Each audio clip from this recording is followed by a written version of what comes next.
আরে রমেশ, হ্যাঁ বল। ভালো আছি রে, তুই? আচ্ছা, কাজ ঠিক আছে, তুই তাহলে আয়, চলে আয়। হ্যাঁ আয় না, তুই কাল পরশু চলে আয় না, কিছু না কিছু একটা বন্দোবস্ত হয়ে যাবে। না না, কোনো অসুবিধা নেই, তুই চলে আয়। হ্যাঁ, আমার বাড়িতে সেট আপ আছে পুরো। হ্যাঁ ঠিক আছে, তুই আয়। তুই মোটামুটি কাল পরশুর মধ্যে চলে আয়, আমি কিছু না কিছু একটা বন্দোবস্ত করে দেবো। আর এমনি সব ঠিকঠাক আছিস? ঠিক আছে, ওকে ওকে, ঠিক আছে, ভালো থাকিস।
রমেশ, আসতে সেরকম কোনো অসুবিধা হয়নি তো? সেরকম নয়, ঠিক আছে। আয়, ঘরে বস।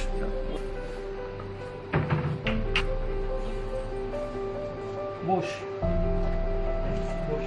মাটিতে বস। না না না, কেন? এখানে বস, বিশ্রাম নে। বস, মাটিতে কেন বসবি? আর বল, আর কেমন আছো দাদা? মায়ের শরীরটা, তোর মায়ের শরীরটা আছে মোটামুটি। ডাক্তার দেখিয়েছিস কি? বাড়িতে পয়সা করি, চাপ। ঠিক আছে, সব ঠিক হয়ে যাবে, চিন্তা করিস না। তুই জামা কাপড় ছেড়ে হাত মুখ ধুয়ে কিছু খেয়ে নে, বিশ্রাম কর। আমি ফিরি, কাজ থেকে ফিরি, তারপরে বসে তোর সাথে কথাবার্তা বলছি। হ্যাঁ, তাই জন্যই তো তোমার কাছে এলাম। তুমি আছো আর কোনো চিন্তা নেই। আচ্ছা, আমি বেরোচ্ছি রমেশ। হ্যাঁ, কয়েকটা বাইরে কাজকর্ম আছে, তুই থাক। কোনো দরকার লাগলে ফোন করিস। হ্যাঁ, ঠিক আছে।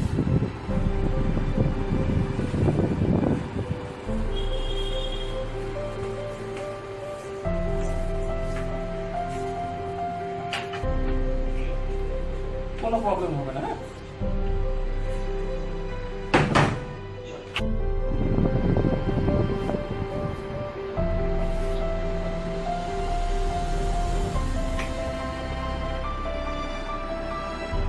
হ্যাঁ,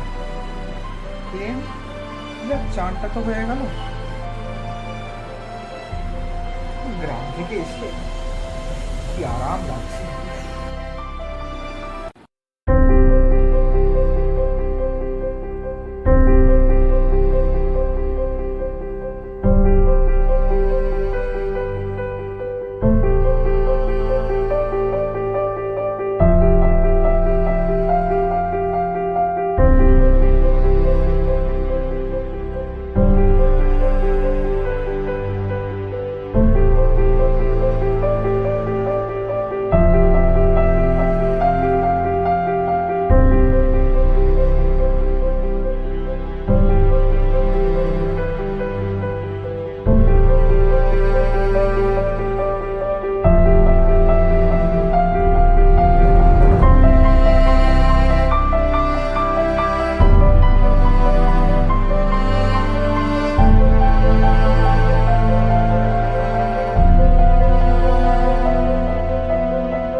হ্যাঁ রাজুদা,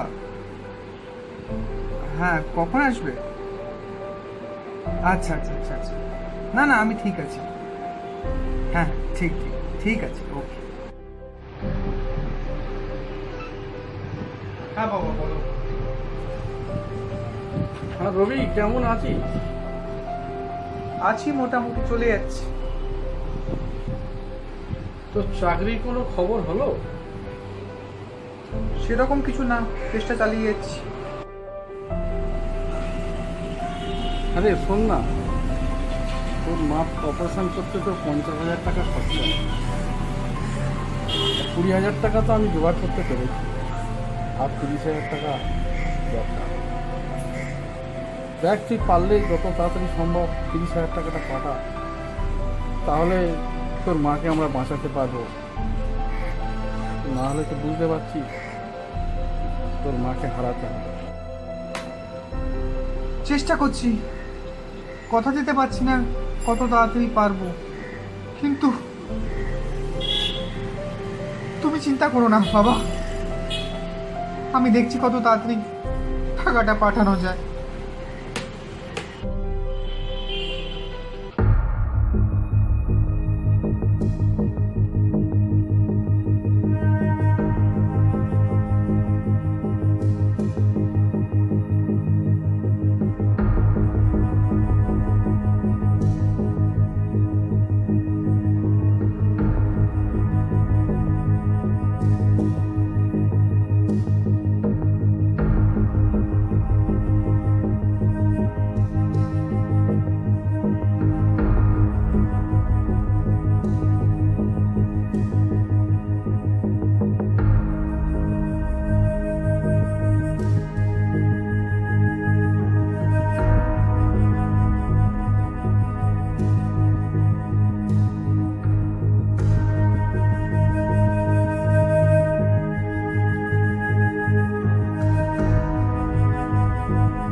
হ্যাঁ এসো দাদা,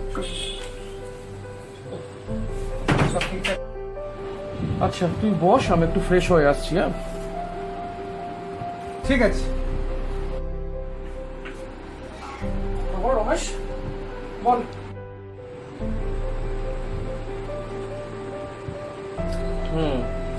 তারপর বল রমেশ, সারাদিন মোটামুটি কি করলি? বেশ ভালো। তোমার যা বড় বাড়ি, মায়েরই ভালো আছো কলকাতায়।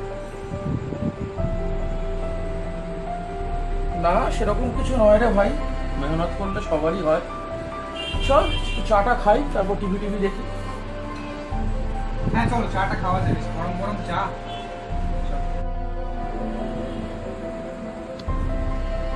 না আমাদের তো কিছু চলতে হবে না,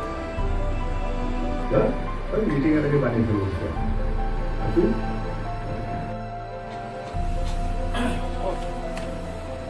যা গরম পড়েছিল রমেশ, আজকে সারাদিন খুব পরিশ্রম করেছে রে।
টাকা বের করছিস, কি ব্যাপার রে? কি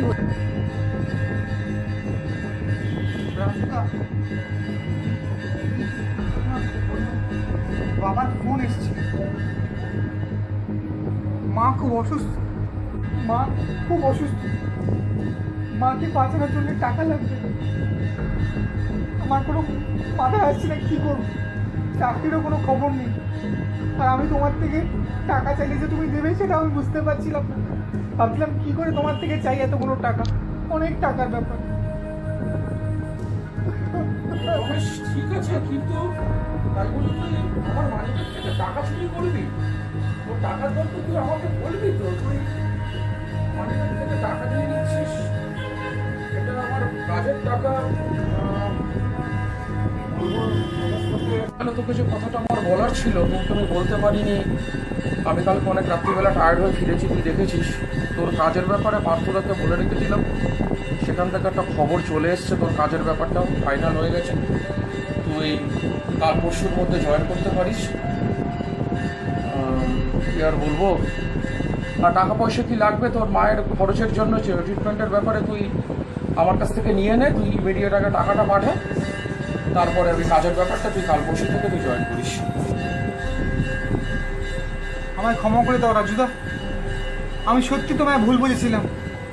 তোমার মতন বন্ধু এই জন্মে অনেক কমই হয় রাজুদা। তুমি আমায় বাঁচালে রাজুদা, তুমি আমায় বাঁচালে রাজুদা। কোনো ব্যাপার না, কোনো ব্যাপার না, সব ঠিক হয়ে যাবে ভাই, বন্ধু সব ঠিক।